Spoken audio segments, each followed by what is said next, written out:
We started from the form, from the shape of the triangle. That's kind of blowing my mind. The editing is its own tennis match. You're going back and forth between suspense and speed. That was 9 cuts in 2 seconds.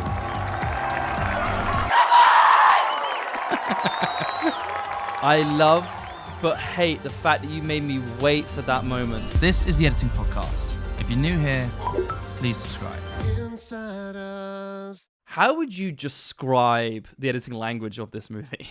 I'm gonna use a term, a specific word, a term that Luca gave to me the first day of editing. Modernist editing.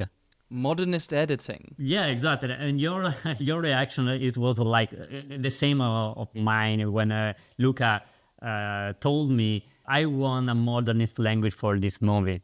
So I asked him, Luca, what do you mean for modernist editing? What do you mean? I remember he showed me a picture of a building, a modernist building, and he told me, okay, I want the editing of my movie like this. How would you describe that building, and how did that influence how you made the choices in the editing? Basically, there is a lot of geometry in the editing of this movie. The movie is based from the triangle. There is a triangle love story, so we started from the form, from the shape of the triangle. So using the triangle as a source of inspiration and making sure that in every scene that triangle was always connected in some way. Yeah, there is a specific scene where it's the first scene where the 3 characters are talking. Which one's which? What do you think? You were fucking incredible today. Thank you. No, really, I mean, it wasn't even like tennis. It was an entirely different game. We created the idea of a triangle. We decided always to go through Tashi before transition to Patrick or Art. Patrick, Tashi twice, and No, really, I mean, Art, and then we go back to Tashi twice, and we go to Patrick. So there is a triangle. She's the pivotal role.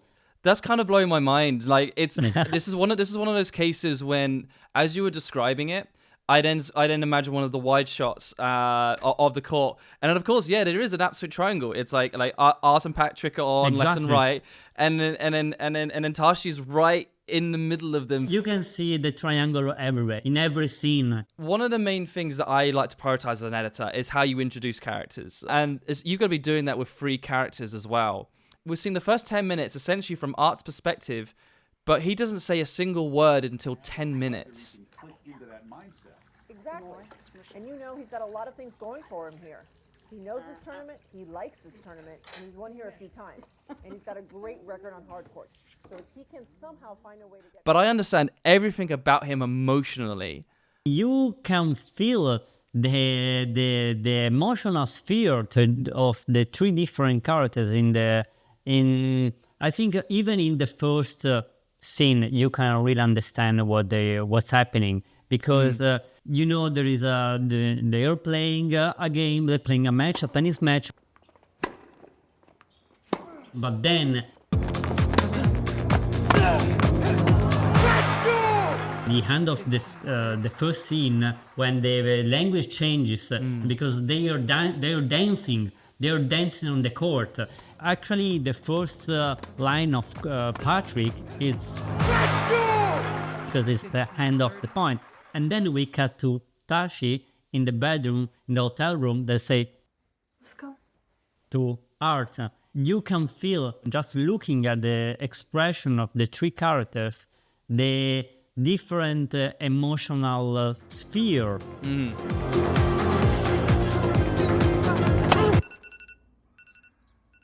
Luca always asks you to think in a non-conventional way, to try to, okay, let's focus on the scene, but don't take it in a traditional way. So what would have been the obvious cut to make, and then what was then the unconventional choice that you made instead?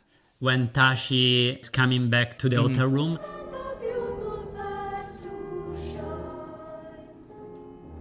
we can see Tashi appear in a dissolve. For me, it's like she's coming back to the real life. She was in a bubble in another dimension, but now she's coming back to the real life and in fact, she opens the door and see Art sleeping next to their daughter. So it was, this is your life.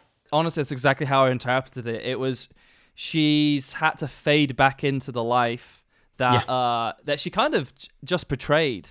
It kind of added towards that sense of shame and confusement, and I think just how she's processing the choice that she just made sleeping with Patrick. What about the knee break cut as well? Oh my god, yeah.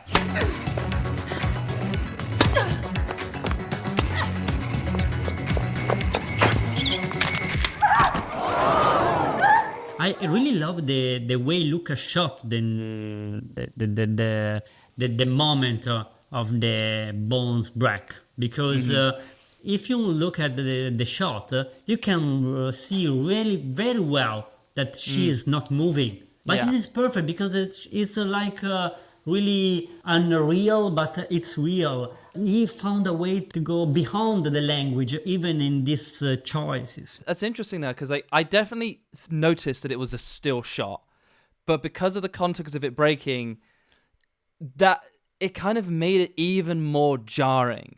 Like if that was a smooth shot, I can imagine if the leg came into focus and then it breaks, it's like it probably wouldn't have felt as shocking. You know that moment when an edit just clicks?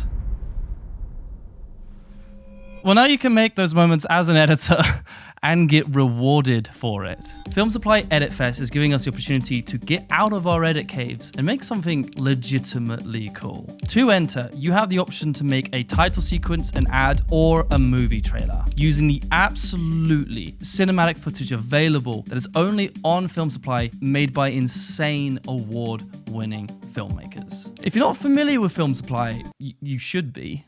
It's the most premium library of stock footage for advertisers, editors, directors, and producers. Last year, I was on a feature and the filmmakers got this awful B-roll. It was unusable. I had no idea how I was going to make this movie work. And yeah, you already know the answer. Film Supply saved my ass. But back to the Edit Fest. The winners get cash prizes, but more than that, you get bragging rights. You can't put a price on that. The submission window is open until April 24th. So you gotta get editing like now. Like go edit now, finish it, and then come back and finish this video. All you gotta do is download the starter kit using the link in my description and go edit something awesome, which is gonna be quite easy because Film Supply's footage is awesome. Go take a gander through this amazing stock footage, and once you've done, we can get back to the conversation. It seems to be that Lucas' direction and all of this was just everything conventional. I want you to forget all of this, and I need you to be trying new things. Why was that so important for him in this movie? It's really atypical. It's really something new. The editing had to go in that direction.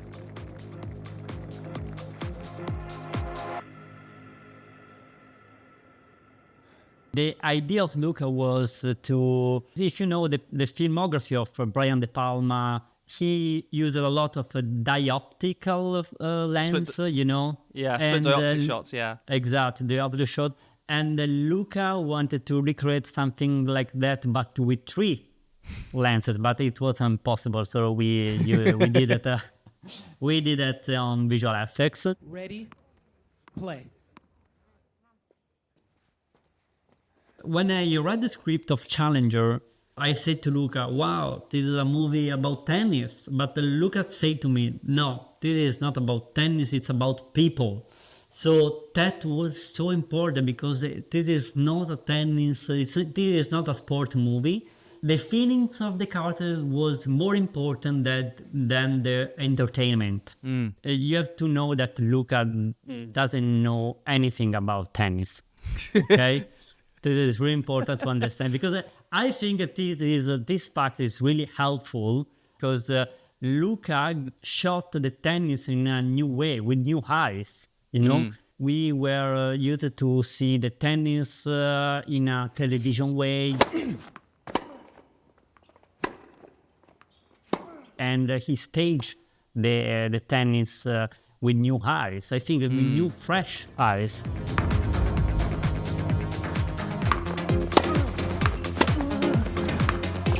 I noticed that every time there was a tennis scene, each scene was edited completely differently. So you went, all right, we're going to forget that and let's try it again.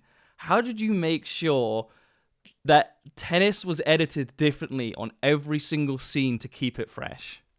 I'm so happy that you noted that, because it was really important for us to create an evolution, a progression in the language. We started with a really classical, traditional sport language.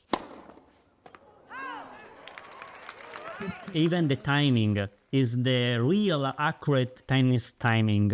And then when there is the second serve of art, we decided to do 2 quick cuts because we wanted to give to the audience that, okay, now we are breaking the rules, the language is changing, okay? Then the second tennis sequence, for example, we decided to break the rule in a different way. Tennis there is a lot of back and forth in tennis, but then we decided to be surprising, to cut twice on heart, so heart art and Patrick. Yeah, that was new, yeah.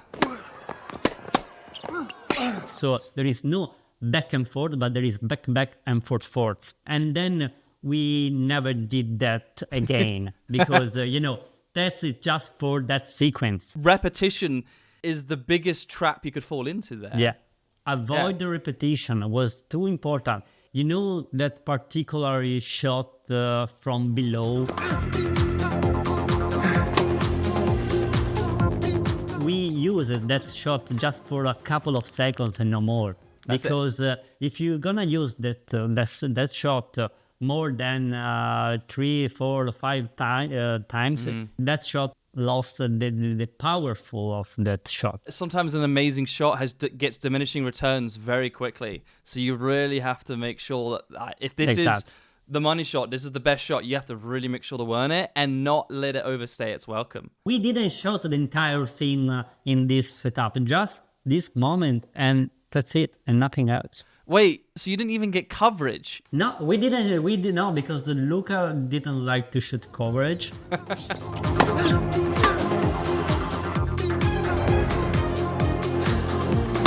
It seems like, in a way, rhythm became such a powerful tool because we understand the rhythm of tennis. And actually, that seemed to be such an important thing for you to then essentially fight against that rhythm. Yeah, because when a player hit the ball, you expect to see the reply, the other player hitting back the ball, So let's try to surprise the audience. I love that, using our expectations to your advantage.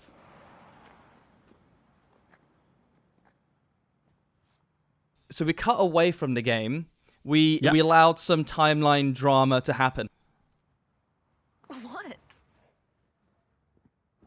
To then motivate back into. And then, of course, we've never experienced this before. To shoot this moment, Luca found this specific camera that actually there are just three types in the world. And he found this camera in Italy, bring this camera to Boston, and that allow us to shoot 1,000 per frame. Wow. It was really important because Luca wanted to shoot this the smashing the racket with a super slow motion.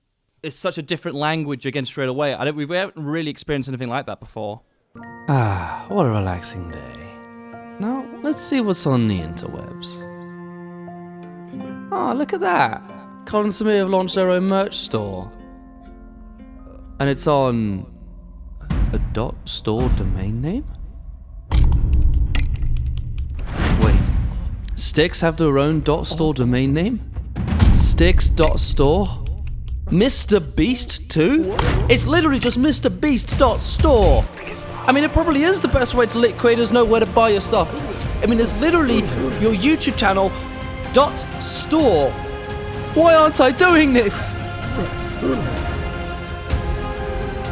Wait, that's it. I should have a DOS or domain name. If you are a creator wanting to sell stuff or are already selling, give your channel the most OP domain name for your store before someone else gets it.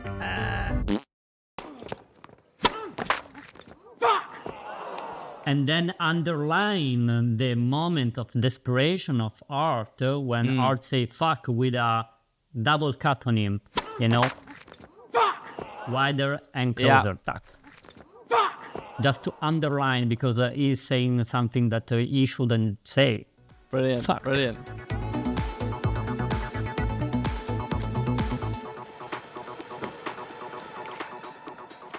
Here there is a specific language because there is a lot of symmetry. They're in competition, they're doing the same action.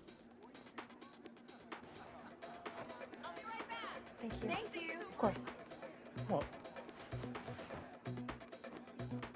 The tennis net is a mirror. The tennis is a mirror, and therefore that's why they're always parallel to each other as well. Tower of Art,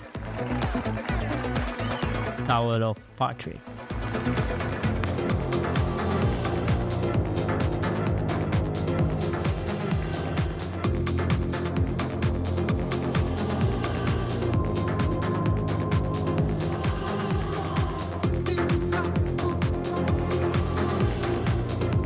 That was such a special moment for me because there was such a great setup much earlier in the movie. Like, hey, did you sleep with Tashi? When they're much younger, he's like, hey, did you sleep with her? Did you sleep with Tashi? Just show me this by give me this signal. You know you have a tick, right? Before you throw the ball up, you place it in the exact center of the neck of the racket.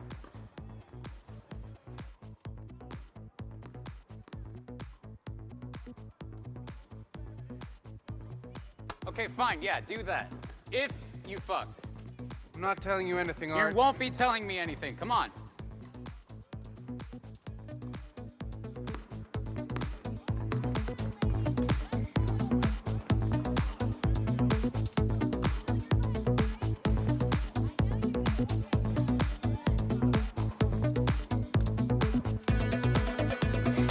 But then for me, when it's all in slow motion and us knowing that Patrick had slept with Tashi the night before, I knew exactly what he was going to do.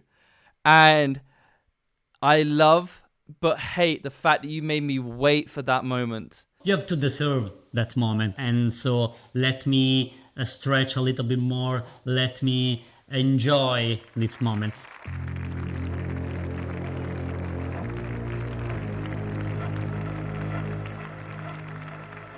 We decided to edit the entire movie without score, and we don't believe in the temp music. We don't like temp music, so we decided to... That's a brave choice. To do not use temp music, because Oh my god, oh no. we edit the entire movie basically mute, without just with the sound effects and the production sound, because we didn't want to be influenced in any way from using the temp music, because the temp music, you know, could be toxic.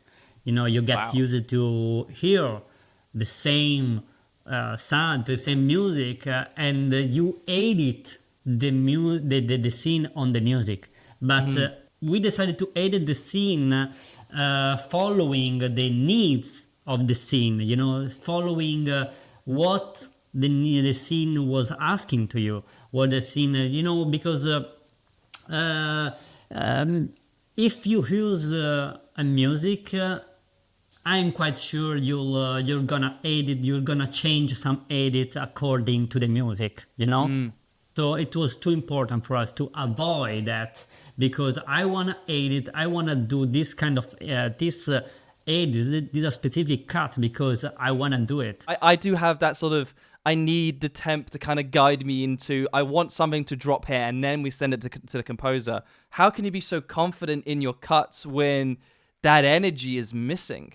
You know, of course, when we closed the first cut, when we got the first cut, it was the shape was really different, because there is no music, no score, but you can feel that there is cinema.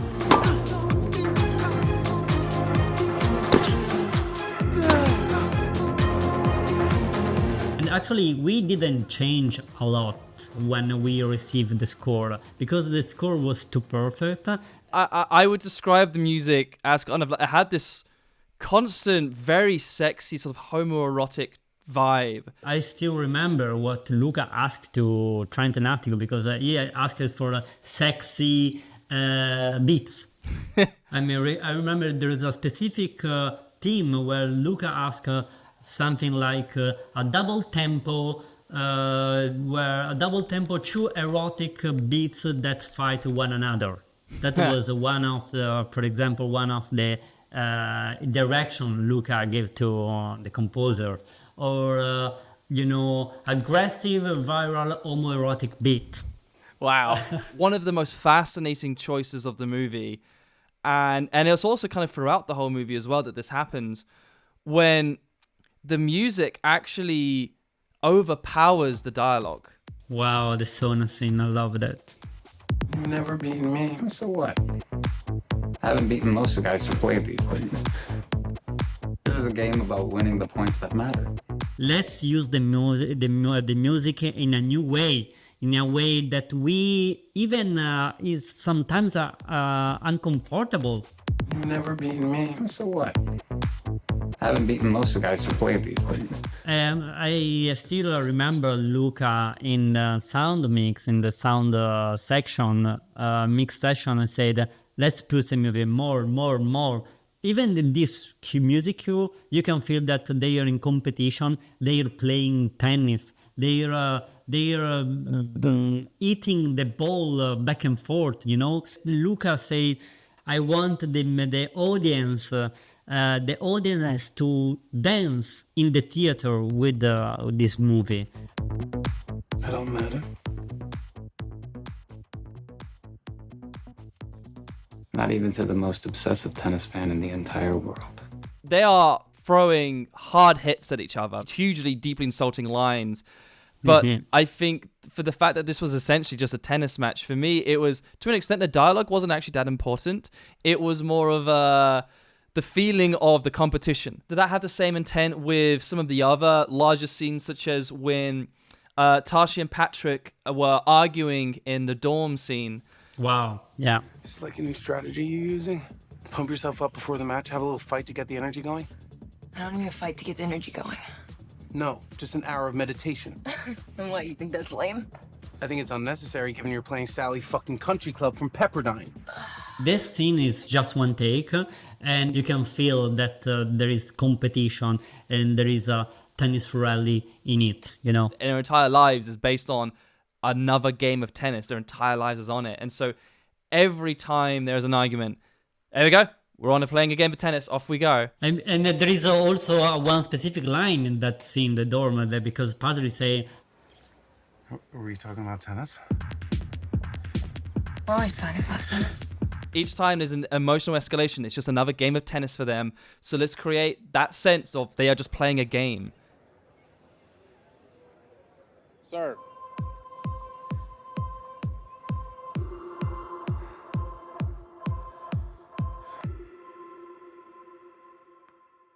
With everything in mind, you have set up all of these different perspectives, all these different stories, and this triangle is now just, I would describe it as now collapsing upon itself.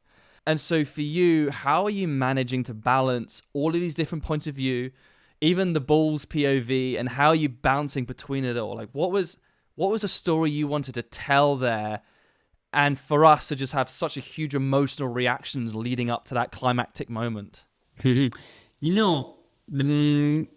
It was important for us in the last scene to not lose Tashi, because the game it's between Art and Patrick, but it was too important to not lose it. It's one of the risk, that we felt that there was there. We are approaching to the hands of the movie. And the hands of the movie is they're hugging, they're merging on one body. So it was important for me to create a bridge.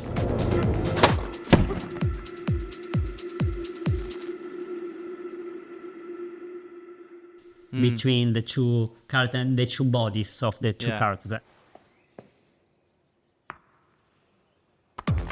Sync of the ball, the music kicks in. Let's take a breath, and then let's prepare for the climax. I'm a huge fan of Peaks and Valleys editing. Like, loud, quiet, loud, quiet, loud, quiet, and then letting them fight against each other. Yeah, it's a roller coaster. Suspension, breath, smile.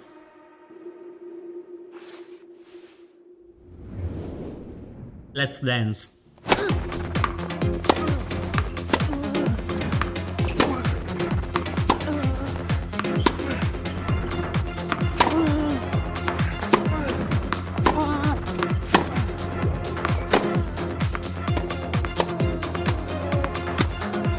We get one of the most fantastic moments of cinema I've seen this year. Luca found a way to move the camera in a way that we haven't seen yet in the movie. Because, I mean, he experimental a lot of different camera movement, and he found a new way, even a new way here. I was speechless. I was wow, without words, because you found a way to create something new, even in the last scene. We spent, for the entire length of the movie, there was this kind of feeling. Okay, now we are with Patrick, now we are with Tashi, we are with Patrick, and tossed back and forth. And now we are really tossed back and forth, because we are the ball, and now you're experiencing in a concrete way what you experienced for 2 hours when you watch the movie, you know?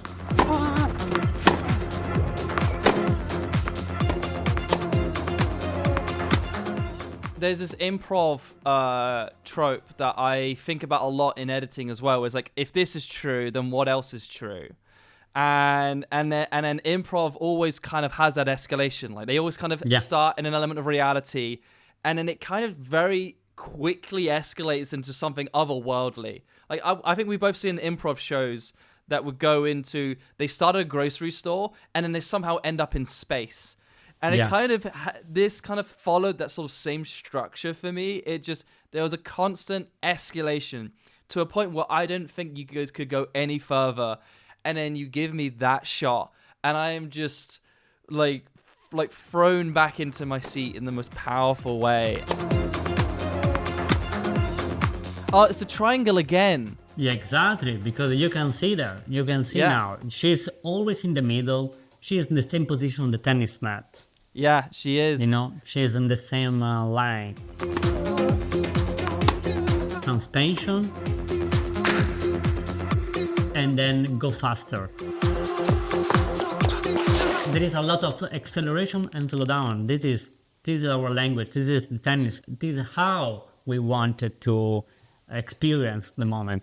The editing is its own tennis match. You're going back and forth between suspense and speed. Yeah. Wow. That's interesting to think about. Wow.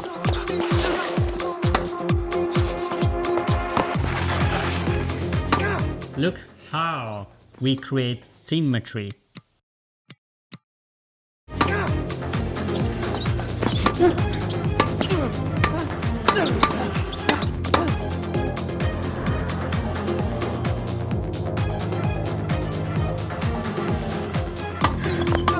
We stretched the time. We played a lot of the time, and the time is not realistic at all. We destabilize. By breaking the time, that means you get control of it. Like, we see him leave the ground 4 times. We have to enjoy what is going to happen. He's going to win. He's going to... But actually, we don't care about tennis now. They're about to merge into one body. This beautiful image that they create, the 2 bodies that merge into one.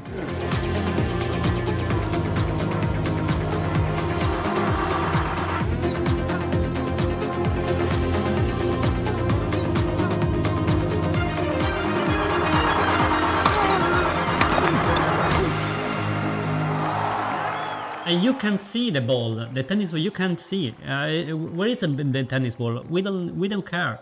Because it's not about the game anymore. It's about them and Exactly. just like the love that they have for each other, the love and respect. And that they- look how many setups we. I want to count it now. 1, 2, 3, 4, 5, 6, 7, 8, 9. Yeah, that was 9 cuts in 2 seconds.